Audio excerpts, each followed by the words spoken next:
पिछले दिनों उत्तर पश्चिम भारत में सामान्य से अधिक वर्षा के कारण अनेक नदियों का जल स्तर बढ़ने के कारण कई राज्यों में बाढ़ जैसी स्थिति उत्पन्न हो गई और लाखों लोगों का जीवन प्रभावित हुआ।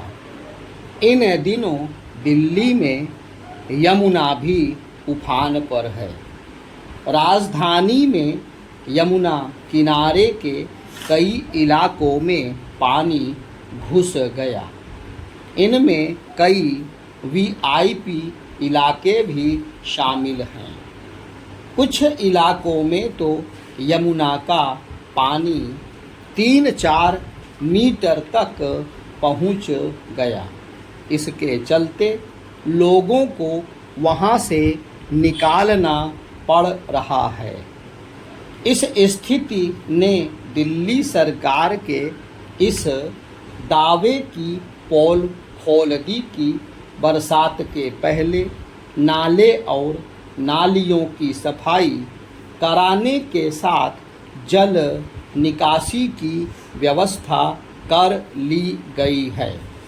दिल्ली के विभिन्न क्षेत्रों में घुसे यमुना के पानी ने योजनाकारों को एक बार फिर चेताया कि शहरों के बुनियादी ढांचे को जिस तरह बनाया गया है वह समस्याओं को जन्म देने वाला है। यदि शहरों के बुनियादी ढांचे को ठीक नहीं किया जाता तो बारिश में वे जल भराव और बाढ़ का सामना करते ही रहेंगे। शहरों के योजनाकार इसकी अनदेखी नहीं कर सकते कि मौसम के तेजी से बदलते चक्र के चलते अब कहीं पर भी कम समय में आवश्यकता से अधिक वर्षा होने की आशंका बढ़ गई है। इसके फलस्वरूप कहीं पर भी वैसी स्थिति बन सकती है जैसी दिल्ली में बनी। यह पहली बार नहीं जब दिल्ली में यमुना का जल स्तर इतना अधिक बढ़ा हो कि उसके आसपास के इलाकों में बाढ़ आ गई हो। इसके बाद भी ना तो कोई सही सीख ली जा रही है और ना ही उन कारणों का निदान किया जा रहा है जिनके चलते दिल्ली के कुछ इलाके जलमग्न हो जाते हैं। यह समझा जाना चाहिए कि शहरों के आधारभूत ढांचे का वैज्ञानिक तरीके से निर्माण किया जाना चाहिए, लेकिन ऐसी कोई कोशिश दिल्ली तक में नहीं हुई, ना तो केंद्र सरकार की ओर से और ना ही राज्य सरकार की ओर से। अभी भी ऐसे कोई आसार नहीं दिखते कि केंद्र और दिल्ली सरकार मिलकर देश की राजधानी के आधारभूत ढांचे को ठीक करने के लिए कोई ठोस प्रयास करने जा रही है। ध्यान रहे कि दिल्ली के आधारभूत ढांचे के निर्माण में केंद्र सरकार की भी एक भूमिका है। यह ठीक है कि अप्रत्याशित वर्षा के कारण विश्व के अनेक शहरों में बाढ़ की स्थिति बन जाती है।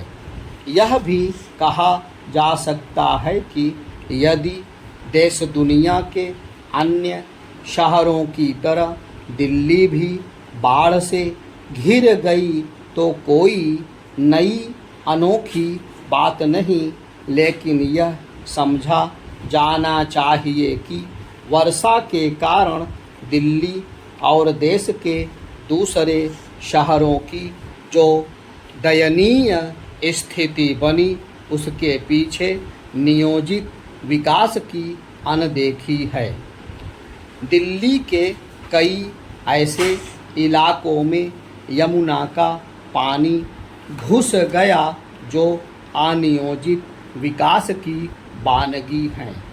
कायदे से तो यमुना किनारे आबादी की बसाहट ही नहीं होनी चाहिए थी, लेकिन वोट बैंक के लोभ में ऐसे इलाकों में भी बसाहट होने दी गई जहां बाढ़ आने का खतरा रहता है। इसी तरह इसकी भी अनदेखी की गई कि यमुना किनारे के गांवों में अनियंत्रित विकास ना होने पाए। अनियोजित विकास और कमज़ोर आधारभूत ढांचे के कारण ही कभी दिल्ली, कभी मुंबई, कभी चेन्नई आदि शहर पानी पानी हो जाते हैं। समस्या उन शहरों में ज़्यादा होती है जो नदी किनारे बसे हैं। इन नदियों की ड्रेजिंग करने और उनके तटबंध ऊंचा करने की ज़रूरत होती है, लेकिन यह काम या तो किया नहीं जाता या फिर काम चलाऊ तरीके से किया जाता है।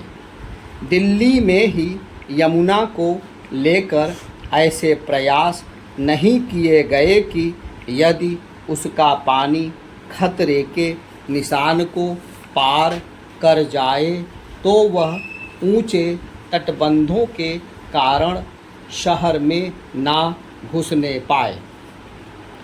दिल्ली में यमुना के प्रवेश करने के पहले ऐसा कोई बांध भी नहीं बनाया जा सका है जहां पानी को संजोया जा सके और उसे नियंत्रित तरीके से इस नदी में बहाया जा सके। दिल्ली जैसा महानगर जहां करीब 2.5 करोड़ आबादी है और जो देश की शासन व्यवस्था के साथ कारोबार का एक बड़ा केंद्र है, वहाँ जब बाढ़ और बारिश से होने वाले जलभराव के कारण लोगों की दिनचर्या बाधित होती है तो उसके आर्थिक दुष्परिणाम भी सामने आते हैं। इन दुष्परिणामों के कारण शासन प्रशासन की निंदा होती है, लेकिन लगता है कि नीति नियंता इस निंदा को तो सहने को तैयार हैं, लेकिन आधारभूत ढांचे की इंजीनियरिंग ठीक करने और नियोजित विकास को सुनिश्चित करने के लिए नहीं। निसंदेह बात केवल दिल्ली की ही नहीं है। देश के लगभग सभी छोटे बड़े शहर बेतरतीब विकास की ही कहानी कह रहे हैं। नगर निकायों के प्रतिनिधि शहरों के बुनियादी ढांचे की सुध इसलिए अधिक नहीं लेते क्योंकि उन्हें वोट आमतौर पर उन हिस्सों से मिलते हैं जहां अनियोजित विकास होता है या फिर जहां झुग्गी बस्तियां होती हैं। स्पष्ट है कि उन नेताओं से शहरों की सूरत संवारने की उम्मीद नहीं की जा सकती जो अनियोजित कॉलोनियों में बसे वोटों के कारण जीत हासिल करते हों या फिर अनियमित कॉलोनियों को नियमित कराने की कोशिश कर अपना वोट बैंक बनाने की जुगत में लगे रहते हैं। पिछले कुछ समय से शहरीकरण पर बातें तो खूब हो रही हैं, लेकिन नगरों को सही तरीके से नियोजन हो, इसके लिए आवश्यक कदम नहीं उठाए जा रहे हैं।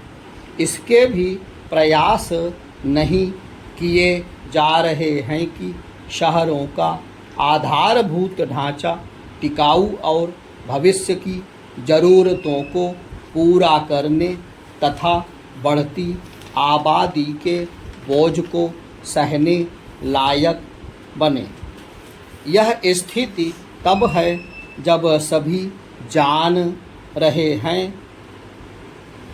कि आने वाले समय में शहरों की आबादी तेज़ी से बढ़ेगी और शहर किसी भी राज्य और देश की अर्थव्यवस्था को बल देने का काम करेंगे। वास्तव में आज के युग में शहर आर्थिक विकास के इंजन हैं। यदि देश को तेज़ी से प्रगति करनी है और शहरी जीवन को सुविधाजनक बनाना है, तो बेहतर नगर नियोजन को सर्वोच्च प्राथमिकता देनी होगी। इससे संतुष्ट नहीं हुआ जा सकता कि हाल में नगर नियोजन को लेकर आयोजित सम्मेलन में शहरों की मौजूदा और भावी चुनौतियों पर ध्यान केंद्रित करने पर बल दिया गया, क्योंकि बात तो तब बनेगी जब वास्तव में ऐसा किया जाएगा।